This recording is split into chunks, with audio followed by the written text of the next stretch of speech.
Halo warga kota, jumpa lagi dengan saya Fahrul di obrolan kota kita. Dan kali ini saya sudah kedatangan bintang tamu spesial, seorang psikolog. Nah, kalau udah datang psikolog nih, kayaknya udah ketebak kita bakal ngobrolin apa. Nah, hadir bersama saya Mbak Verti.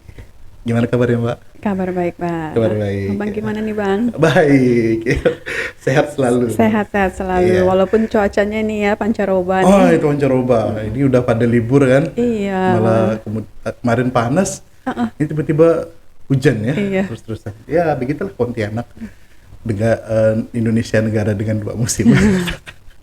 Oke, warga kota. Jadi kita akan ngobrolin seputar dunia psikologi, tapi ada beberapa persoalan yang mungkin sedang rame nih, Mbak Verti ya, terutama terkait dengan bullying. Ya. Ya, dan mirisnya lagi bullyingnya itu maraknya di kalangan pelajar. Nah, mungkin sebelum kita masuk lebih jauh, Mbak Verti mungkin bisa sharing sedikit tentang apa sih bullying itu. Nah, kemudian fenomena psikologi apa yang kemudian menyebabkan kenapa hal itu bisa terjadi, ya kan? Nah, apalagi ya yang membuat saya miris itu kenapa itu terjadi di lingkungan yang seharusnya kita mendapatkan kondisi yang kondusif untuk tumbuh secara psikologi ya, Benar-benar. tumbuh dengan baik. Nah, di lingkungan pendidikan gitu loh. Nah, apalagi kemudian bahkan ada yang diantara kita mungkin, ya mohon maaf ya Bapak Ibu guru, yang kadang menganggap hal itu biasa, ya kan? Nah, bagaimana Mbak Verti melihat hal itu? Oke, Bang.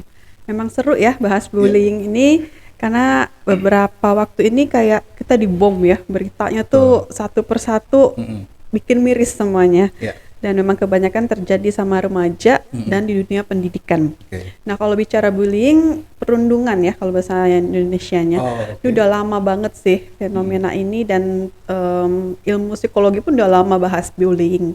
Kita bahas dulu ya, disebut bullying itu jika ada 3 kategori nih. Oke. Pertama, ada perbedaan kekuatan. Jadi ada superior dan inferior. Jadi ada orang yang lebih kuat dan yang lebih lemah. Oke. Ya, dan itu bisa individu, bisa juga per kelompok. Biasanya sih yang lebih kuat ini per kelompok menindas orang yang lebih lemah. Oke. Kemudian yang kedua itu memang indikasinya arahnya memang ingin menyakiti. Nah, menyakiti berarti ada kekerasan ya, ada bisa menyakiti secara fisik, menyakiti secara emosi. Kemudian yang ketiga dilakukan berulang-ulang. Nah, ini kategorinya bullying. Jadi beda ya sama main-main, Mbak, cuma gurau, cuma ejekan. Biasa emang konteksnya bisa beda ya, tapi kalau dia memang tadi memenuhi 3 syarat ini, ada yang lebih kuat, ada yang lebih lemah, emang bertujuan dengan sengaja pengen menyakiti, dan yang ketiga berulang-ulang terus-menerus nih. Nah, itu berarti masuknya bullying. Bullying juga macam-macam nih, ada tipe yang fisik, yang sering kita lihat mungkin yang fisik ya. Jadi dengan sengaja menyakiti, memukul, meninju, menendang. Biasa sih dilakukan para laki-laki. Perempuan juga udah mulai sih ya jambak-jambakan ya. Kemudian ada juga secara emosi. Nah, emosi ini berarti dia menyakiti secara emosional, bisa dengan ejekan, bisa yang sesuatu yang menyakiti hati seseorang. Ya, bisa juga bullyingnya verbal. Verbal nih ngejek-ngejek. Oh, dasar nih, dasar hitam, dasar pendek, ada sebutan-sebutan khusus yang membuat salah satu pihak itu tersakiti. Jadi, kadang kan kita ngomong gitu, coba kok langsung sakit hati kan? Merajuk gitu. Merajuk. Nah, itu sudah dibilang kan berarti tidak seimbang nih interaksinya, berarti udah masuk bully itu. Dan ada lagi yang seksual, jadi menyakiti kekerasan seksual. Ada juga sekarang lagi ngetren tuh cyberbullying. Cyberbullying, jadi bullynya itu perundungannya lewat media sosial. Nanti bisa juga dari grup WA, grup Line, misalkan grup kelas ya. Nanti kalau ada yang komen, yang satu bisa balas komen. Tapi kalau satu orang yang komen, semua langsung diam, kayak dicuekin. Dan itu konsisten nih, setiap ada yang satu orang yang ngomong ini didiamin, itu termasuk juga. Atau di Instagram, Facebook itu ada komentar-komentar negatif. Ya. Kalau di YouTube mungkin sering ngasih dislike, jadi lebih banyak dislike-nya. Jadi menyakitinya via dunia cyber, dan ini kadang sulit terdeteksi ya, karena kan anak remaja sekarang terlalu banyak akun kan. Oh, iya. Ya, jadi kadang kita taunya akun utama nih, nggak tahu akun-akun yang lainnya. Itu kadang tersakiti karena akun-akun yang lain itu. Ya. Nah, kenapa bisa terjadi? Banyak faktor penyebabnya sih. Ya. Faktor pertama mungkin dari pola asuh ya. Oke. Nah, bullying sama kekerasan itu serunya nih Bang, dan yang perlu kita khawatirkan karena kemungkinan tuh paling mungkin terjadi di dunia yang paling dekat dengan kita. Oke. Di keluarga berarti? Di keluarga, iya. Apalagi kan keluarga udah kelihatan ya, orang tua tuh kan lebih superior ya, lebih Betul. kuat, lebih Siapa yang mau tinggi ngelawan orang tua? ke anak. Oke. Jadi bisa aja dari pola asuh juga nih, Ya. mungkin dari tindakan orang tua yang memberi contoh, sudah memberikan bullying, mungkin ejekan ya, dasar gendut nih, makan terus, bla bla bla, iya. itu terus menerus kan, Iya, nggak sadar biasanya. Nah, apa yang anak lihat dari perilaku orang tua itu ya children see, children do. Jadi Ya. mereka bisa menganggap sesuatu yang biasa, umum, dan itu dia menerapkannya. Jadi dia menanamkan, menginternalisasi, oh interaksi ini kayak gini, bergurau, bercanda tuh kayak gini gitu. Jadi pola asuh, kemudian lingkungan sih yang paling banyak mempengaruhi juga. Ya.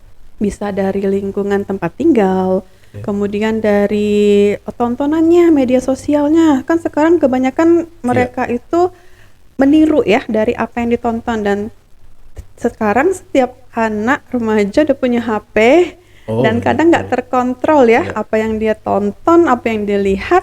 Nah, dunia remaja juga dunia yang gampang banget meniru, mencoba.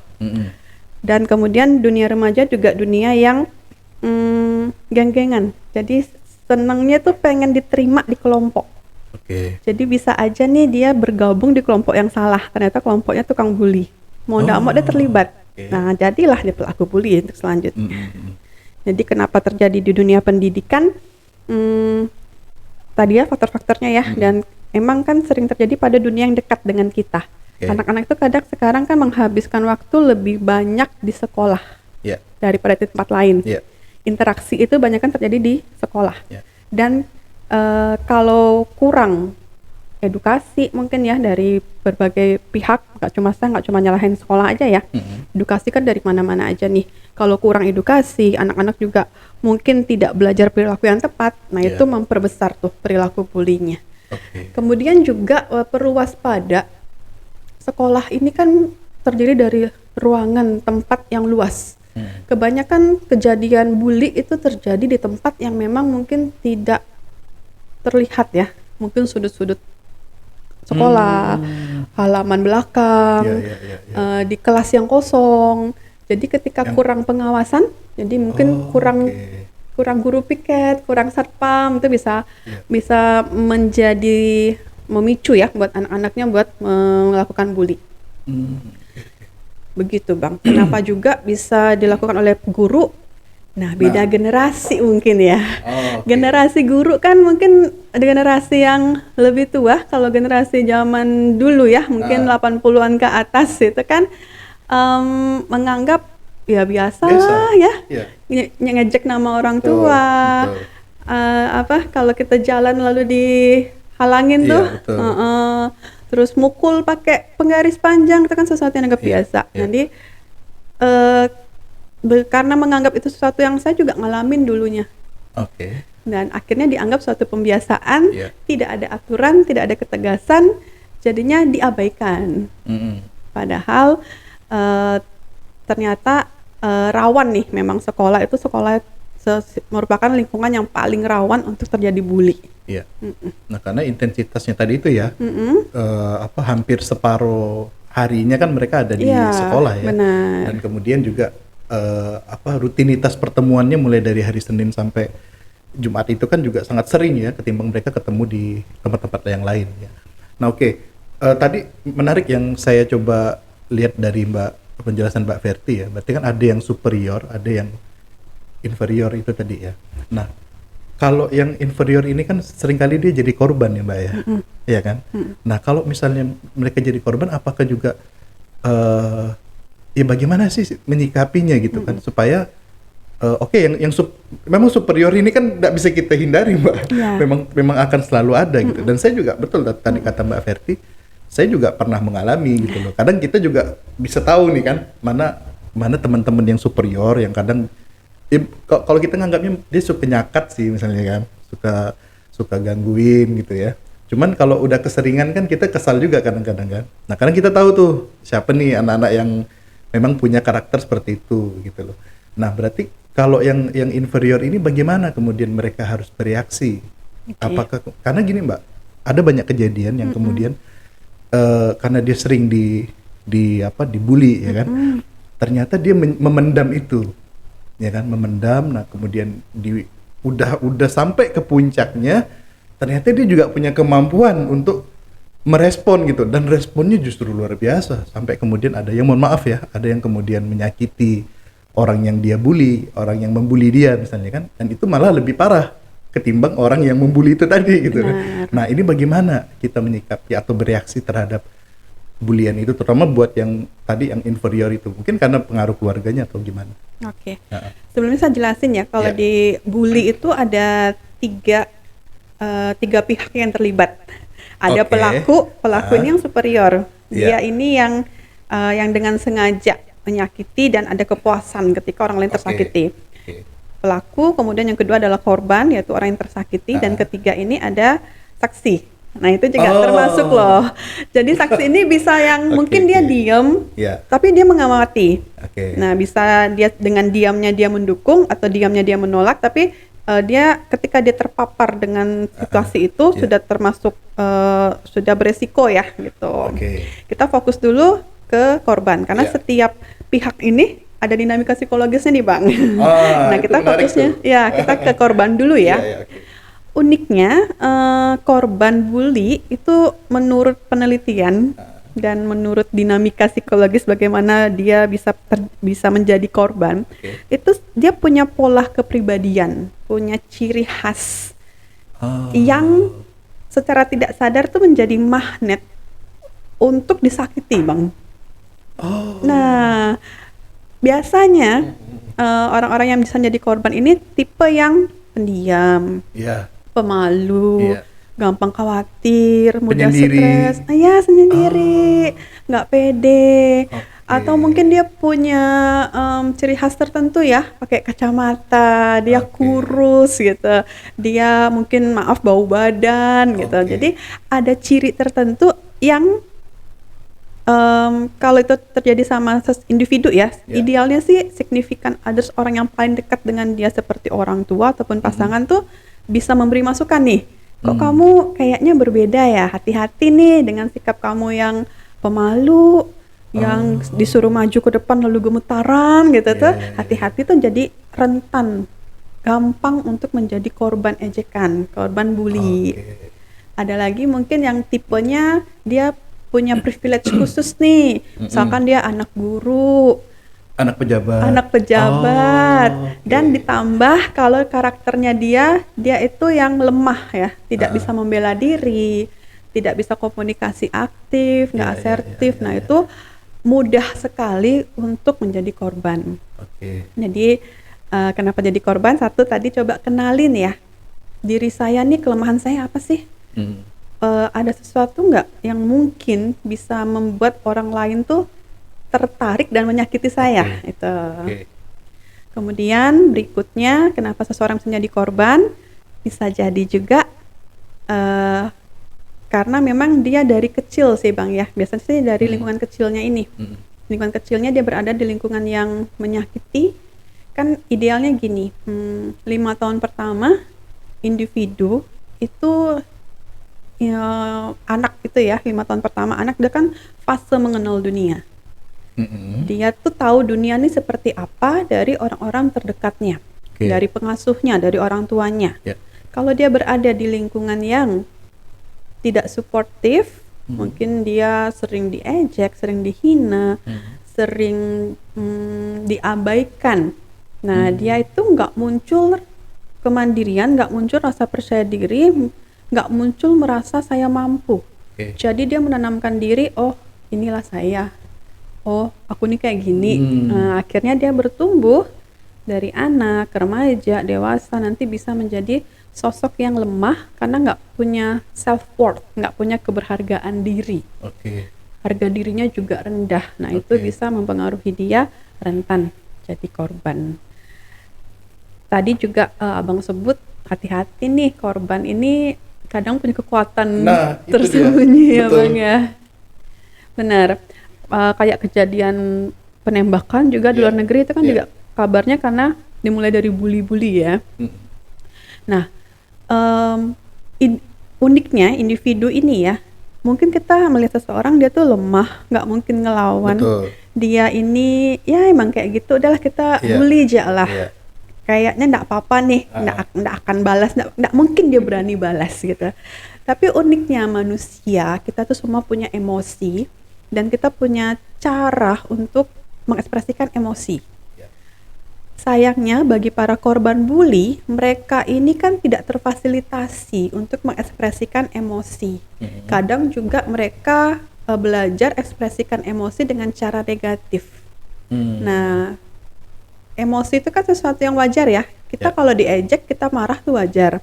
Tapi bagaimana kita perlu belajar mengekspresikan emosi secara tepat, positif, tidak merusak. Oke. Nah tadi tapi sayangnya bagi para korban, karena kan dia nggak dapat lingkungan suportif tadi ya, dia mungkin marah, pengen jawab, cuma nggak ada yang dukung. Jadi dia bingung ya bagaimana ekspresikan emosinya. Biasanya mereka akan memendam, dan sesuatu yang dipendam ini emosi manusia nih kayak gunung berapi. Kalau dipendam terus, numpuk. Ada saatnya dia meledak. Iya benar sekali. Dan secara insting primitif kita ya, begitu kita meledak ya, yang keluar sudah emosi yang tidak terkontrol. Itu bisa dari ucapan yang kita, kok aku bisa ngomong kayak gitu gitu. Atau juga dari tindakan yang kalau kita dalam situasi normal bisa mengekspresikan emosi secara positif nggak muncul. Nah itu biasanya tadi tuh insting primitif muncul, udah nggak pakai logika lagi. Nggak pakai logika lagi. Betul. Ya akhirnya terjadilah kejadian yang kita kira kok berani ya, kok bisa ya. Malah kita kaget kan. Benar. Ini anak awalnya diam, kalem, ternyata dia punya kekuatan juga gitu kan ujung-ujungnya kan. Iya. Oke. Kayak kejadian murid yang nusuk kawannya di sekolah, betul. Atau mukul gurunya, itu kan juga ya. Kita memang sesuatu yang kok bisa ya, itulah dinamika psikologis dari individu. Oke. Nah berarti kan dia ya kompleks sih persoalannya ya berarti ya buat si korban itu ya. Iya. Berarti ya mungkin orang tua berarti harus mengenali lebih dini terkait dengan kondisi si anak gitu. Ya kan kalau misalnya memang anaknya ini mulai terlihat kemudian berbeda dari anak-anak yang kebanyakan. Artinya tadi yang tadi Mbak Verti bilang ya dia mulai pendiam, kemudian ya ada hal-hal karakter yang membuat orang lain tertarik untuk kemudian membulinya ya. Nah ini mungkin dari orang tua mungkin lebih aware ya untuk kemudian bisa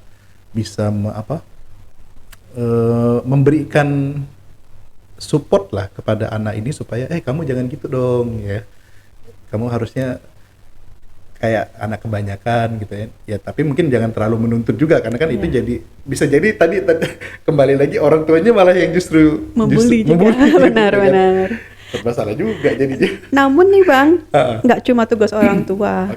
Ada pepatah, it takes a village to raise children. Jadi untuk mengasuh anak bukan cuma orang tua loh, butuh sekampung, butuh sekota, butuh senegara. Jadi idealnya sih ini udah darurat ya. Memang kalau saya lihat situasi fenomena bully, idealnya bukan cuma ke orang tua, bukan cuma pihak sekolah, tapi kita bisa bikin aturan yang menyeluruh lah. Jadi kalau dulu pernah ada istilah revolusi mental, betul. Terapin tuh. Jadi kita bukan cuma menuntut satu pihak saja, tapi bersama-sama. Makanya kalau di dunia bully ya, itu ada untuk mengatasi bully, untuk mencegahnya, dan sudah ada penelitian bagaimana penanganannya. Kita perlu bikin agent of change.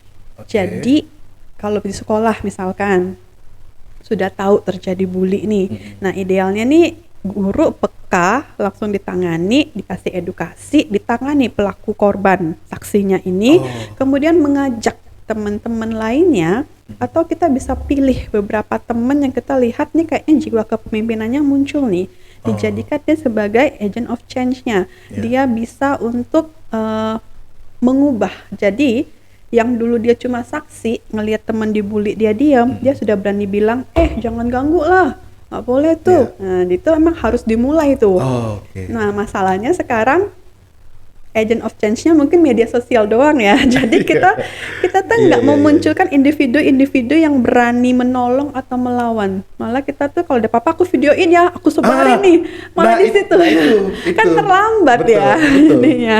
Nah fenomena itu yang justru itu tadi saya mau bilang kan, dia menjadi lebih masif karena sosial media ya kan, yang kemudian orang jadi lebih mudah untuk melihat dan menirunya. Benar. Menurut saya ketika itu disebarkan ke medsos bukan solusi sih ya. Karena kan yang itu terjadi misalkan di Pontianak, yang melihat sampai ke Jakarta. Ya, yang Jakarta cuma bisa komen doang kan, dan nggak tahu kejadiannya bisa memperparah jadinya. Jadi agent of change harusnya di lokasi itu sih. Jadi nggak usah disebar-sebarin. Iya, kalau bisa mulai dari saya. Nah ini ya. Buat kita semua mulai dari saya. Setiap pribadi harusnya kan? Iya kan? Benar. Mulai dari saya, jadi saya nggak nyuruh orang tua saya yang peka, nggak nyuruh guru saya yang peka, bukan kawan saya yang harus mengubah sikapnya, tapi kalau itu terjadi di lingkungan saya lah yang harus maju. Benar, saya harus berani nih. Kan banyak nih caranya, kalau udah ngelihat bisa langsung ngelawan, apa kita langsung ngomong saat itu atau kita melaporkan segera. Jadi harus segera gitu, Bang. Jadi ada tindakan-tindakan preventifnya tadi ya. Benar sekali. Nah, ini menarik nih. Jadi buat ini saran dari Mbak Ferdi nih buat teman-teman nih kan, warga kota yang nonton. Jadi kalau misalnya ada yang mengalami ya kan pada saat karena bullying ini kan ternyata dalam perkembangannya Mbak, itu kan tidak hanya terjadi di institusi pendidikan Mbak. Ternyata saya juga dengar ada di tempat kerja, ada bahkan ya misalnya di komunitas-komunitas kita gitu ya, yang kemudian mungkin ya namanya kita makhluk sosial ya, berdinamika, ada hal-hal yang kemudian menyakiti satu dengan yang lainnya, dan itu terjadi gitu loh, nggak lihat tempat lagi. Padahal kan kalau secara secara fisiknya kita kan sudah cukup dewasa gitu ya, jadi bukan lagi aja anak-anak sekolah gitu loh. Nah jadi menarik nih buat rekan-rekan warga kota yang nonton, kalau misalnya terjadi entah di tempat kerja, entah dimanapun, ada indikasi ya kan tindakan bullying antara tadi yang superior ke inferior ini, maka kita harus aware gitu ya, maju untuk kemudian mencegah supaya ini jangan menjadi sesuatu yang dianggap biasa ya kan, karena tadi yang saya cukup khawatir karena efeknya itu tadi kan, efeknya, dan kita tidak menduga bahwa orang yang hari-harinya dibully terus-menerus itu rupanya dia memendam sesuatu yang kemudian itu jadi seperti gunung meletus gitu, dan itu bisa berdampak yang justru lebih membahayakan buat bukan hanya si orang yang membuli tapi mungkin lingkungan sekitar juga gitu kan. Ya, ini menarik nih saran dari Mbak Ferdi. Oke, itu tadi dari aspek si korban ya kan, dari tiga pihak gitu. Iya. Nah, bagaimana dengan dua yang lain? Pelaku ya, ya yang seru juga pelaku. Kok bisa sih dia melakukan seperti itu? Uniknya nih, kenapa dia jadi pelaku? Banyak penelitian mengungkapkan seseorang itu menjadi pelaku karena dia pernah jadi korban, Bang. Oh, oke. Karena kita kan nggak selalu jadi superior ya. Benar. Singa, ada prosesnya. Iya, singa aja raja hutan, singa jantan dia takut sama singa betina. Jadi itu setinggi-tingginya langit ada yang kita takuti gitu biasanya. Biasanya memang pelaku itu dimulai karena pernah jadi korban. Dan karena bicara individu, kita tuh bertumbuh di keluarga. Banyak kejadian itu ya bermula dari keluarga mungkin ya. Dari yang fatherless lagi ngetren nih Bang. Bapaknya mungkin hadir, ada, cuma secara emosional tidak bisa menjangkau, nggak ngajak ngobrol, nggak ngajak main, nggak ngajarin. Jadinya muncul perasaan bagaimana sih cara jadi individu, aku nggak pernah diajar gitu ya. Yeah. Atau mungkin dari keluarga dia menyaksikan Okay. pertengkaran orang tua, bullying yang terjadi secara verbal, ada bullying secara emosional yang menyakiti gitu. Yeah. Atau dia pernah jadi korban memang. Karena dia tidak bisa ngelawan di rumah, bisa aja dia melampiaskannya ketika di sekolah. Nah, biasanya juga pelaku ini dia bermacam-macam sih Bang ya. Ada yang dia menjadi pelaku karena dia punya kelemahan sebenarnya. Mungkin dia tidak pintar, mungkin dia malas, nilainya jelek, tapi dia malas belajar kan. Akhirnya dia bully aja deh supaya misalkan itu tuh ada si anak pintar, kita bully aja supaya dia ngerjain tugas kita yuk gitu. Nah, kebanyakan sih memang pelaku ini punya sifat-sifat negatif sih. Makanya dia berani untuk melukai orang lain. Biasanya juga itu akan disertai dengan ciri kepribadian agresif dan impulsif. Jadi agresif ini berani menyakiti dan kurang empati. Jadi begitu temannya tersakiti kan, malah ketawa. Ada rasa kasihannya. Ya. Kalau impulsif ini melakukan sesuatu tuh nggak mikir. Jadi mungkin dia dimarah guru, dia nggak bisa balas ke guru. Udah yuk kita balas aja ke dia gitu. Jadi kenapa sekarang jadi pelaku? Kalau di film Joker dia bilang tuh orang jahat itu sebenarnya adalah orang baik yang tersakiti. Itu gawat betul tuh statement itu.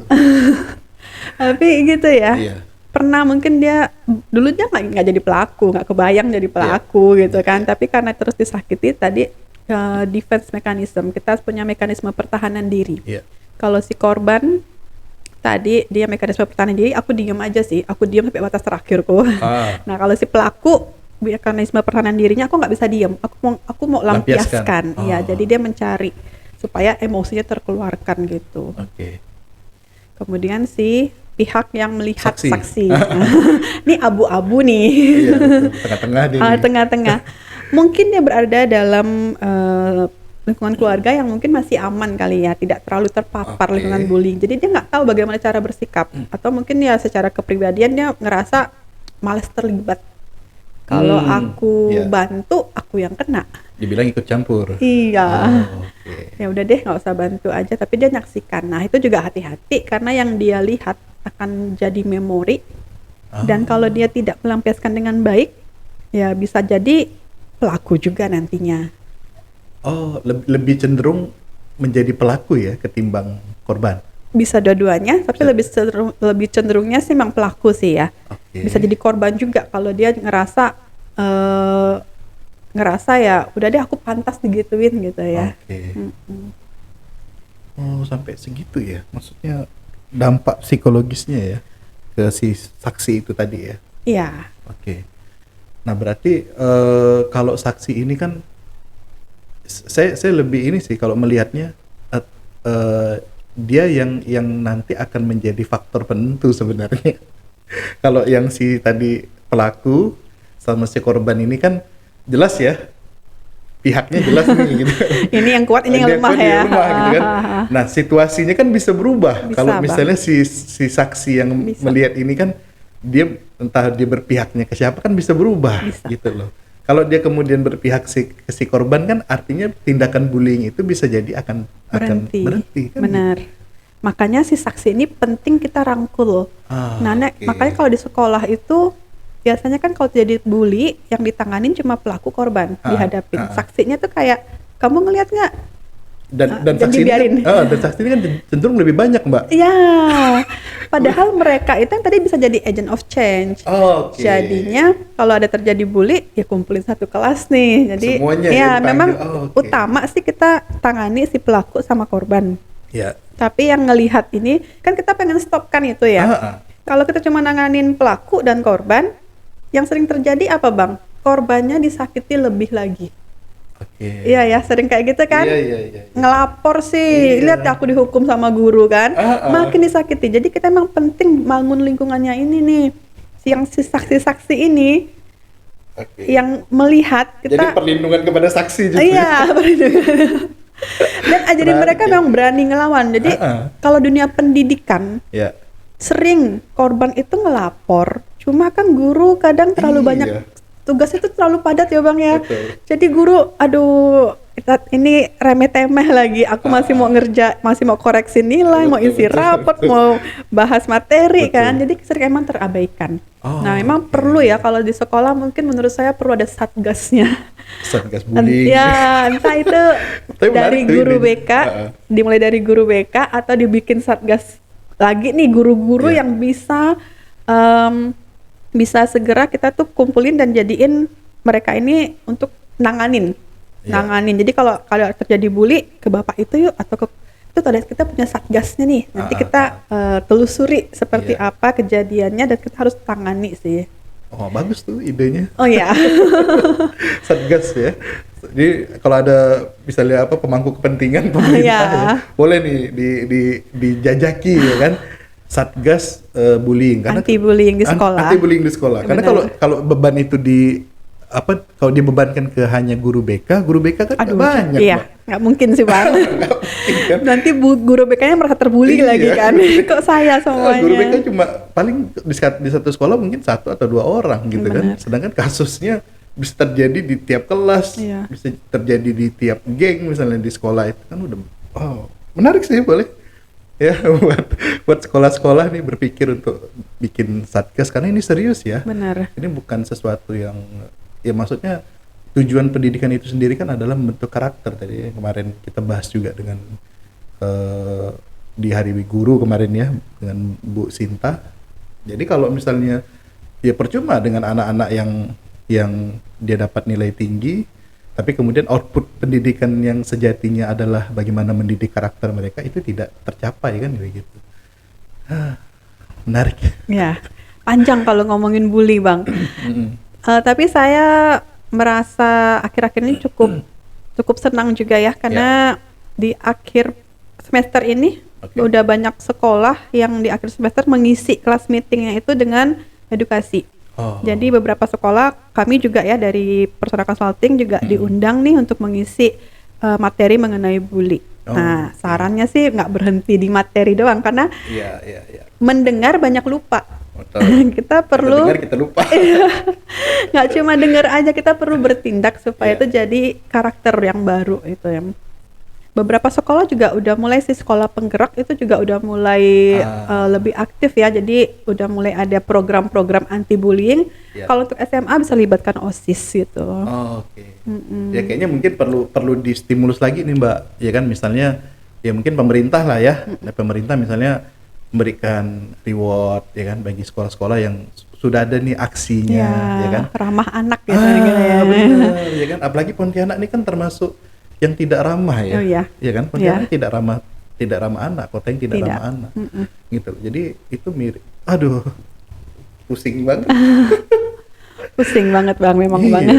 bener. Saya dengarnya aja udah miris karena kan kita berharap generasi ke depannya itu kan punya karakter yang ya bagaimana bangsa ini mau tumbuh ya kan kalau kemudian di sekolah saja yang pendidikan dasar mereka sudah mengalami hal-hal yang seperti itu. Bukan tidak mungkin ketika masuk kerja ya wajar kalau kemudian hal itu terjadi kan sampai ke dunia kerja sampai ya karena di dasarnya udah seperti itu.